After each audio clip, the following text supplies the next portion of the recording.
సువార్త ప్రకటించుటకు కొందరు ఆదివారం మాత్రం చాలులే, మరికొందరు పండుగ దినాలు, సెలవు దినాలు ఉన్నవిగా ఆనాడు చేస్తే చాలులే, మరికొందరు అమ్మో ఇది నా పని కాదు, సేవకుడి పని, నేను ఎందుకు చేయాలి అని తప్పించుకుంటారు.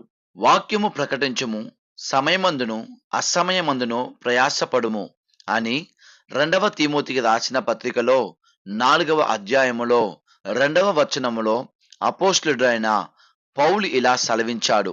మరియు మత్తయి సువార్త 9వ అధ్యాయం 37వ వచనములో కోత విస్తారమే గాని పనివారు కొద్దిగా ఉన్నారు అని యేసు ప్రభువే సెలవించి ఉన్నాడు.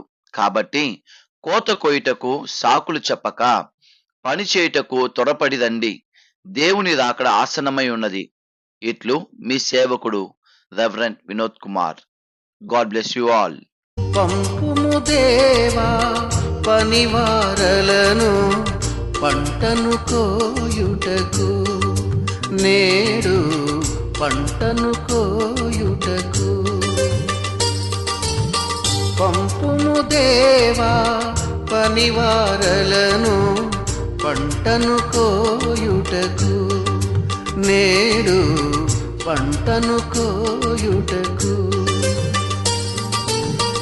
కొంతమందియే శ్రమపడుచుండగా చింతయలేని క్రైస్తవులందరిన్ పంపుము దేవా పనివారలను పంటను కోయుటకు, నేడు పంటను కోయుటకు.